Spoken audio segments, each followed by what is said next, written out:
la carta de la unidad. Está escrita a una iglesia a la que Pablo no le tiene que reprochar nada, ¿no? Ustedes saben que hay cartas como la de Corintios, donde Pablo le tiene que tirar bien fuerte las orejas a los hermanos porque estaban haciendo las cosas mal. Lo mismo pasa con la carta a Gálatas, pero con los de Efesios no tiene nada para reprocharles. Simplemente manda una carta para enseñarles, para dar gracias al Señor. Recordemos que la mayoría de las cartas de Pablo están escritas con un Pablo preso. Y eso hace que sus consejos tengan una validez mayor todavía. Porque aún estando en un lugar muy triste, en un lugar de oscuridad, el Señor usó ese tiempo tan triste de Pablo para que muchísimas cartas que hoy son parte del Nuevo Testamento fueran escritas. La carta de los Efesios es una carta tan general que sirve para todas las iglesias de todos los tiempos. Uno la lee y se da cuenta de que es para mí, podemos decir, ¿sí? Tiene 6 capítulos. Los 3 primeros capítulos muestran todas las bendiciones que tenemos en Cristo. Ustedes saben que el capítulo 2 de Efesios es el capítulo más claro acerca de la seguridad de la salvación y de la salvación por gracia, ¿sí? Efesios 2.8 es un versículo que ninguna persona, ningún hijo de Dios debiera ignorar, porque es el que dice, porque por gracia sois salvos, y esto no es de vosotros, es un don de Dios, no por obras para que nadie se gloríe. Y tiene pasajes maravillosos. Esta carta, si usted se sienta en una siesta, la termina de leer. Se sienta, empieza capítulo 1 y cuando llegó la hora de levantar a la familia, terminó de leer la carta. Y siempre es bueno leerla de esa manera por lo menos una vez y después ir leyéndola despacito, ¿sí? Para tener una idea general. Pero la idea general de esta carta es la unidad. Y así como habíamos visto que responsabilidad era hacerse cargo de, la unidad también a veces es mal interpretada. Porque unidad no es uniformidad. No es que todos seamos iguales, sino precisamente que por ser diferentes nos necesitamos unos a otros y por eso estamos unidos en Cristo. Si yo pudiera inventar una definición de unidad, usaría mucho de las palabras que se usan en Éfeso, donde muchas veces se repite unos a otros, ¿sí? Unos a otros. No leímos en Colosenses un versículo que viene bien para esta etapa, en capítulo 3, el versículo 13, que dice, soportándoos unos a otros y perdonando unos a otros. Si alguno tiene queja contra otro, perdónele, así como Cristo nos perdonó a nosotros, ¿sí? Ese versículo tiene un montón de cosas de unos a otros.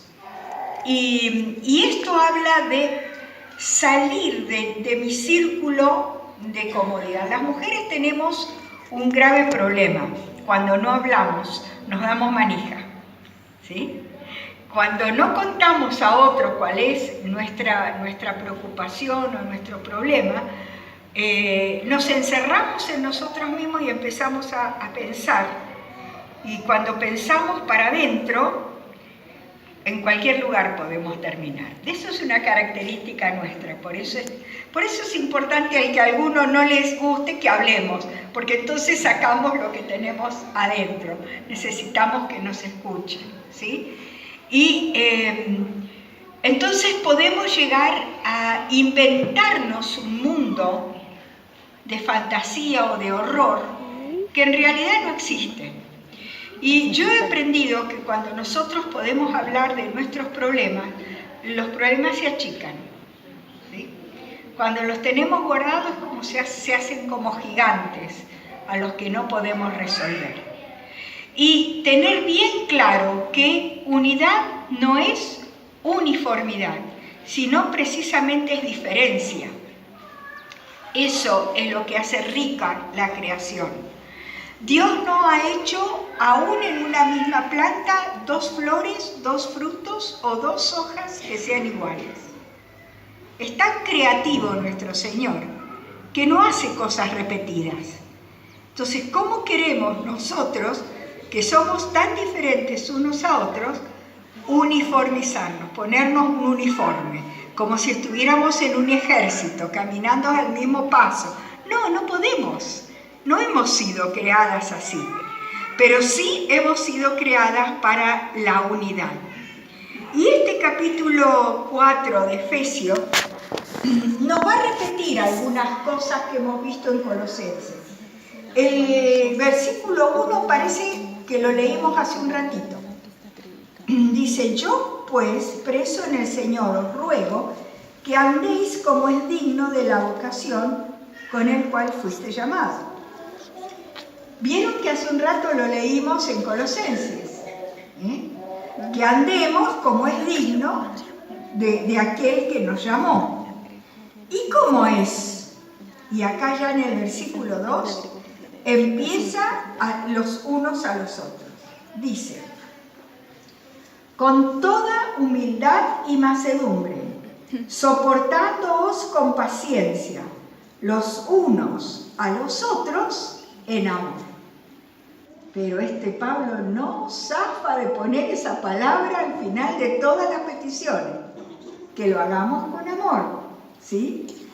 Habla de humildad y de mansedumbre, soportándonos con paciencia. ¿No les da eso, si nosotros no lo analizamos, la idea como que nos tenemos que poner abajo de?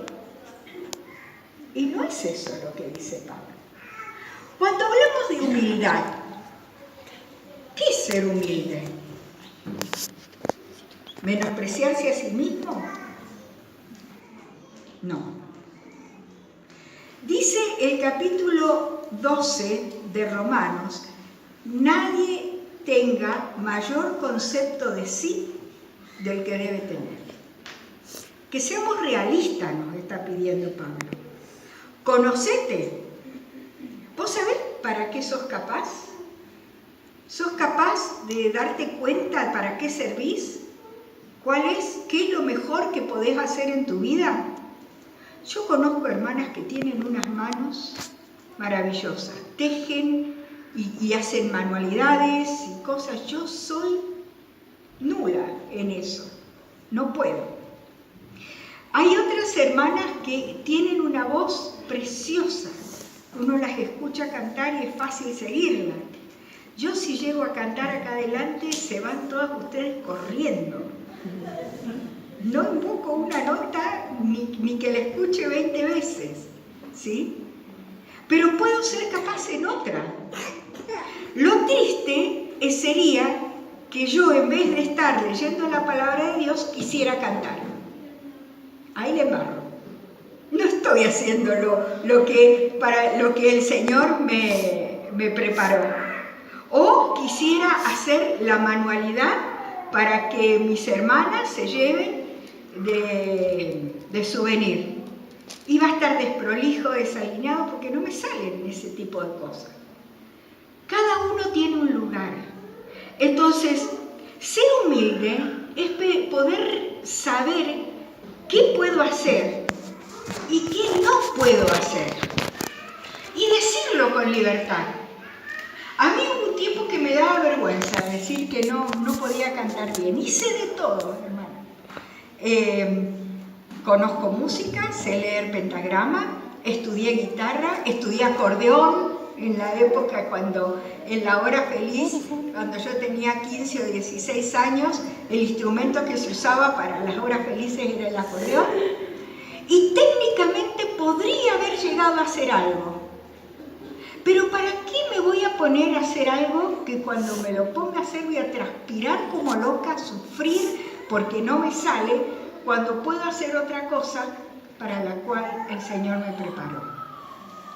Entonces, tener conciencia de qué puedo y qué no puedo hacer me va a dar a mí un claro concepto de mí misma. Voy a valorar lo que sí puedo hacer y no le voy a dar importancia si voy a valorar a mi hermana que hace mejor que yo otra cosa.